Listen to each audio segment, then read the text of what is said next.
सच्चाई सच छुपने नहीं देंगे। न्यूजीलैंड माइग्रेंट्स स्टक ऑफशोर, ये जो आप देख रहे हैं पूरा यहाँ पर तीनों बैनर आपके सामने हैं और एक बार कैमरामैन दिखाएंगे। ये सारे लोग यहाँ पर जो जमा हैं, इससे पहले भी जंतर मंतर पर ये लोग आए थे और लगातार सरकार से ये गुहार कर रहे हैं, विनती कर रहे हैं कि जो कोरोना काल में कठिनाइयाँ थीं उसको तो झेल लिया गया है, लेकिन अगर सरकार की बदली हुई पॉलिसी में फिर से अगर परिवर्तन नहीं आएगा तो शायद अब झेलना ज़रा मुश्किल हो रहा है। जो लोग विदेशों में रोज़गार या पढ़ाई का काम करते हैं भारत में, ये एक दो नहीं हैं, इनकी तादाद भी लाखों में है, दुनिया के अलग अलग देशों में हैं। कुछ पढ़ने वाले लिखने वाले हैं और कुछ जो है वो रोज़गार में हैं, कुछ कंपनियों में हैं, कुछ स्वतंत्र रोज़गार भी करते हैं। लेकिन बहरहाल करते सब भारत का भला ही है और भारत को समृद्ध करते हैं, मजबूत करते हैं, इसके इकोनॉमी को भी मजबूत करते हैं। ऐसी स्थिति में यदि सरकार इन लोगों पर, जो लोग विदेश में अलग अलग देशों में, तो ये तो न्यूजीलैंड का एक अलग मामला है, कई देशों ने अपनी अपनी एक पॉलिसी बना रखी है। कुछ देशों ने अपनी पॉलिसी चेंज कर दी और जैसे पहले मामला था वो फिर उसे ओपन कर दिया और तो उनके यहाँ वीज़ा और पासपोर्ट का सारा मामला तो ठीक ठाक है। लेकिन न्यूजीलैंड ने जो पॉलिसी बनाई है वो सीधे सीधे उन तमाम लोगों को अफेक्ट कर रहा है जो लोग वहाँ या तो पढ़ते थे या रोज़गार करते थे। अब उन लोग गुहार लगा रहे हैं न्यूजीलैंड सरकार से भी, भारत सरकार से भी, कि दोनों के बीच एक ऐसी बात बने कि इन तमाम लोगों के जो वीज़ा एक्सपायर हो चुके हैं या उसके बाद भी अनिश्चितता है कि अगर हम वीज़ा फिर से हासिल भी कर लेंगे तो कैसे करेंगे जब रास्ता ही नहीं कहीं दिख रहा।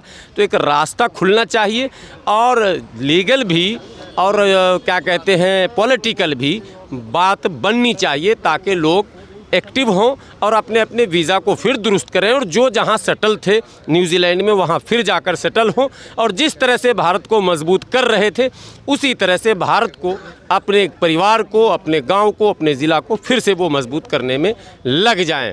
क्या प्रॉब्लम आप लोगों का है वो बताइए। हम लोग यहाँ से सब ये जो लोग खड़े हैं ये न्यूजीलैंड के कोविड अफेक्टेड लोग हैं यहाँ पे। ऐसा है कि हम न्यूजीलैंड से इधर आए थे, कोई किसी वजह से आया था, कोई शादी करने आया था, कोई किसी अपने परिवार को मिलने के लिए आया था। बट कोविड की वजह से न्यूजीलैंड ने अपना बॉर्डर क्लोज कर दिया जिसकी वजह से हम वापस अभी तक नहीं जा पाए और हमें 18 मंथ्स हो गए यहाँ पे वेट करते हुए, अभी तक भी हम वापस नहीं जा पाए। अब ऐसा है कि इसमें कई तरह की कैटेगरीज है, जैसे कोई वर्क वीज़ा पे है, कोई स्टूडेंट वीज़ा था जिनका अभी पूरा नहीं हो पाया, कोई फैमिलीज़ है जो एकदम एक दूसरे से अलग हो गए हैं, पेरेंट्स इधर हैं। किस वीज़ा पे? मैं वहाँ पे work visa, essential skill visa पे था मैं। But essential skill visa New Zealand को इस टाइम बहुत ज़्यादा ज़रूरत है, उनको हमारे जैसे बंदों को है, सबको ज़रूरत। बट अभी फ़िलहाल उनका ये मुद्दा है कि वो अपने लोगों को वैक्सीनेटेड, अपने लोगों की प्रोटेक्शन के लिए वो उन्होंने बॉर्डर बिल्कुल क्लोज़ किया और वो अभी 18 मंथ्स तक अभी तक उनका रिप्लाई नहीं आ रहा। तो हम आपके मीडिया के थ्रू हम ये बात अपनी भारत सरकार के पास पहुंचाना चाहते हैं कि हमारी बात, हमारा मुद्दा ऊपर तक पहुंचाया जाए प्लीज़।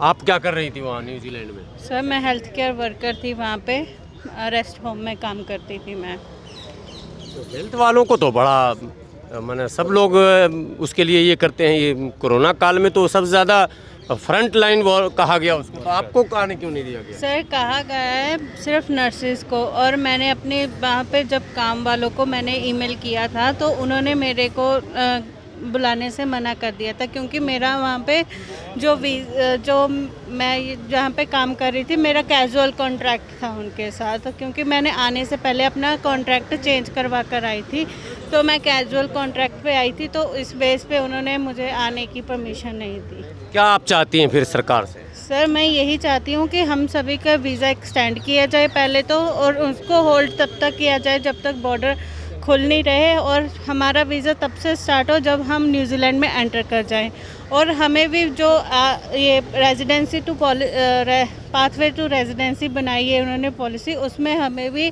शामिल किया जाए सभी। वीज़ा आप लोग का भी है या एक्सपायर हो गया? सर ऑलमोस्ट 90% वीज़ाज एक्सपायर हो चुके हैं सभी के। आप लोग भी वही हैं सब न्यूजीलैंड? हाँ जी, हम न्यूजीलैंड से ही हैं। मुझे न्यूजीलैंड में तकरीबन 5 साल हो चुकी है। यहाँ से जो भी बच्चा न्यूजीलैंड जाता है 50% से ज़्यादा स्टूडेंट ही जाते हैं वहाँ पे। आप किस वीज़ा से थे?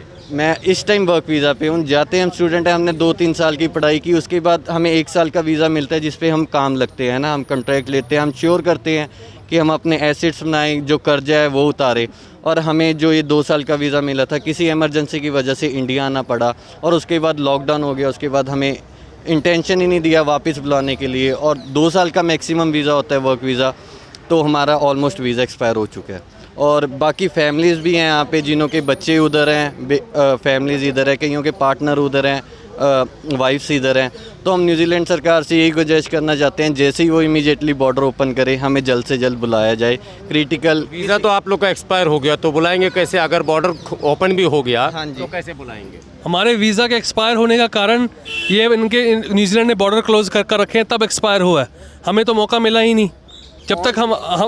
जब तक हमारा वीज़ा था तब तक इन बिटवीन हमने जाना चाहा, पर कंट्री ने हमें अलाउ नहीं किया। ठीक है, नहीं, आप अगर मानवीय बात करेंगे तो माना जाएगा, लेकिन अगर लीगल बात करेंगे, एक्सपायर हो गया तो हो गया, सरकार को बात करनी पड़ेगी इसमें। तो जब तक भारत सरकार बात नहीं करेगी तब तक जो है ये हल तो होगा नहीं इसका। आपका जो डेट है वहाँ तो डेट चलता, क्यों हुआ, कैसे हुआ, ये तो पूरी एक कहानी है 2 साल की। पूरी दुनिया में हुआ, न्यूजीलैंड में भी हुआ, भारत में भी हुआ। अब जो है मसला है वो बगैर सरकार के बात किए, जब वीज़ा एक्सपायर हो गया है तो क्या लगता है हो पाएगा? हाँ हो पाएगा। ऑनशोर वालों, जो ऑनशोर जिनके वीज़े एक्सपायर थे, सबको गवर्नमेंट ने एक्सटेंशन दी है। तो हम न्यूजीलैंड गवर्नमेंट ने एक्सटेंशन दी है, इमिग्रेशन ने, न्यूजीलैंड इमिग्रेशन ने। तो हम ऑफशोर वाले हैं, हमारा वीज़ा भी एक्सपायर हुआ है, हम भी कोविड-19 की सिचुएशन में अफेक्टेड हैं। ठीक है, सबसे ज़्यादा हमने सफ़र किया है, नौकरी नहीं हमारे पास, कुछ भी नहीं, फाइनेंशियली भी हमने सफ़र किया है। तो न्यूजीलैंड गवर्नमेंट को ये दरख्वास्त है कि हमारे वीज़े एक्सटेंड किए जाएं, और इंडियन गवर्नमेंट को ये दरख्वास्त है कि हमारी ये अपील न्यूजीलैंड गवर्नमेंट में को डाली जाए। आप लोग न्यूजीलैंड के एम्बेसी के सामने कभी गए नहीं? न्यूजीलैंड एम्बेसी कोई हमें एट द मोमेंट सपोर्ट नहीं कर रहा। सब तक हमने अपनी अपील पहुंचा रखी है।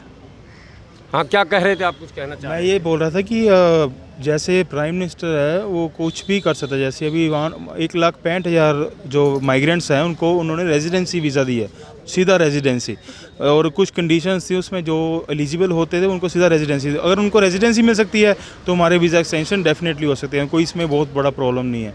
तो गवर्नमेंट लिबरल है वहाँ की, लिबरल है, मजबूर है अभी, मतलब हाँ, रूल्स हम कोविड को लेके हम ये आपसे बोल रहे हैं कि कोविड की वजह से जो अपने सिटीजन को वो सेव करना चाहते हैं, नॉट ए प्रॉब्लम, सेव करें, होना चाहिए, अच्छी बात। हाँ, हमें इंश्योरेंस दी जाए कि हाँ आपको इस टाइम पे आपको बुला लेंगे, इतने टाइम में हम अपने लोग वैक्सीनेटेड कर देंगे, देन हम आपको वापस बॉर्डर खोल के आपको बुला लेंगे। हमें ये भी इंश्योरेंस मिल जाए, देन भी हम भी थोड़ा सा हौसले में रह सकें, हाँ भी चलो न्यूजीलैंड कभी ना कभी तो जाना होगा। जितने माइग्रेंट हैं, हालांकि माइग्रेंट तो नहीं कहेंगे, लेकिन चलिए माइग्रेंट भी कह सकते हैं, तो सब यूनाइट हैं आप लोग। यूनाइट हैं, बिल्कुल। कुछ ऐसा ऑर्गेनाइजेशन बनाया जिससे आप कम से कम बातचीत का रास्ता जो है वो। मैं बताता हूँ, ये जो आप लोग इधर देख रहे हो, ये सिर्फ पंजाब से नहीं है, ये ऑल ओवर इंडिया से है, हर स्टेट से है यहाँ पर।